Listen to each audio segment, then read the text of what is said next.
Injection لگوانے سے وضو ٹوٹے گا یا نہیں؟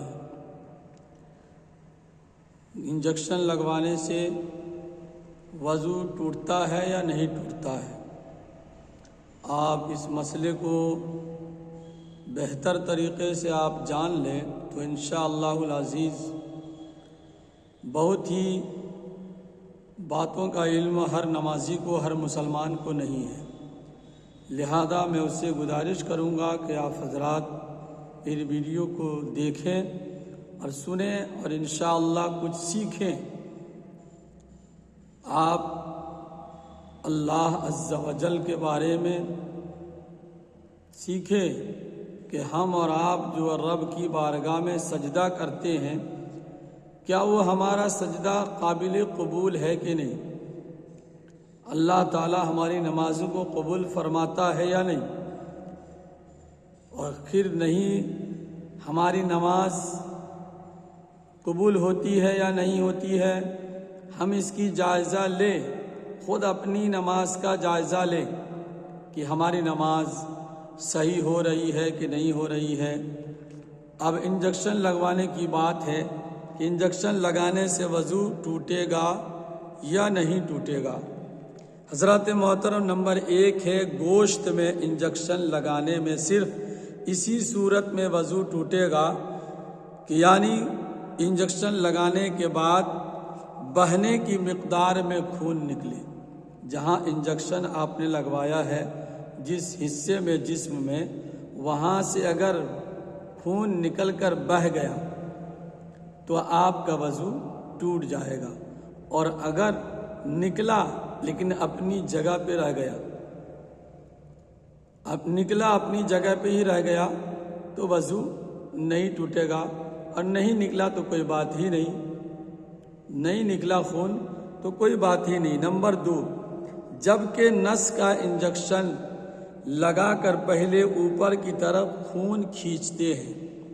جب کسی کو نس میں انجیکشن لگاتے ہیں ڈاکٹر لوگ، نرس لوگ، آپ نے دیکھا ہوگا کہ پہلے سرنج کی سوئی نس میں ڈال کر داخل کر کے سرنج میں خون کو کھینچ لیتے ہیں، بلڈ کو سرنج میں کھینچ لیتے ہیں۔ اس صورت میں کیا ہوگا کہ یعنی خون کھینچتے ہی جو کہ بہنے کی مقدار میں ہوتا ہے، بہنے کی مقدار میں ہوتا ہے، لہذا وضو ٹوٹ جاتا ہے۔ باہر کر دیا انہوں نے، اتنا اگر نکلتا تو کافی بہہ جاتا، لہذا اس سے وضو ٹوٹ جاتا ہے۔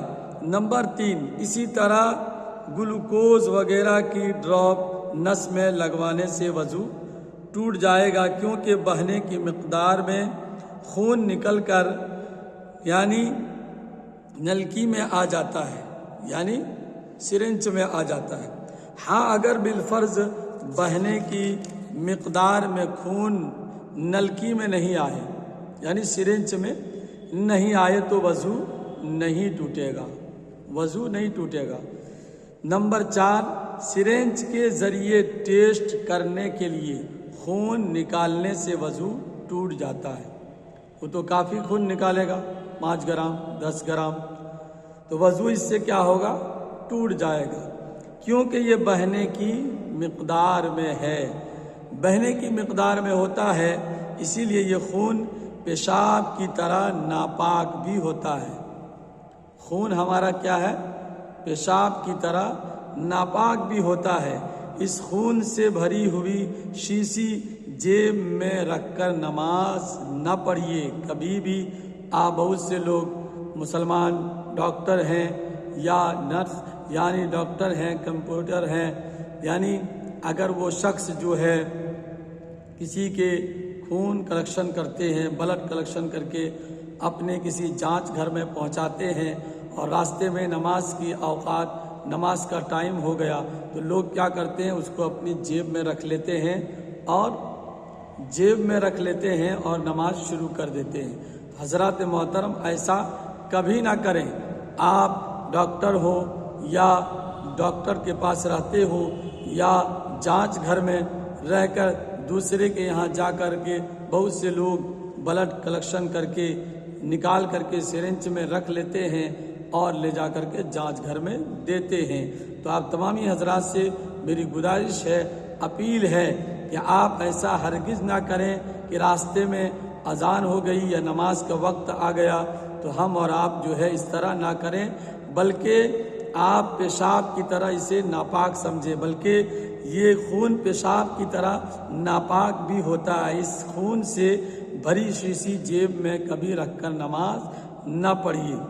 تو میں آپ سے گزارش کروں گا، چھوٹی چھوٹی باتیں ہیں لیکن بڑے کام کی بات ہے، اس لیے آپ سے گزارش ہے، اپیل ہے، ان چھوٹی چھوٹی باتوں کو اپنے گھر والوں کو، اپنے اہل و عیال کو، اپنے رشتہ داروں کو ضرور وہاں تک پہنچائیں تو انشاءاللہ آپ کو ثواب بھی ملے گا، اور اللہ تعالی ہمیں اور آپ کو ہر اعتبار سے حفاظت فرمائے، ہمارے اور آپ کے گھروں میں رحمت و نور کی بارشیں برسائے، یوں کہ ہمارا گھر کا ماحول دینی ماحول بن جائے، ہمارا گھر کا ہر ایک بچہ، ہمارے یعنی قوم کا ہر ایک بچہ مسائل و مسائل سیکھ جائیں تو انشاءاللہ العزیز ہماری نماز بھی صحیح ہو جائے گی، ہمارا کردار، ہمارا گفتار صحیح ہو جائے، دین کے ماحول میں رہیں گے تو انشاءاللہ دین کی باتیں سیکھیں۔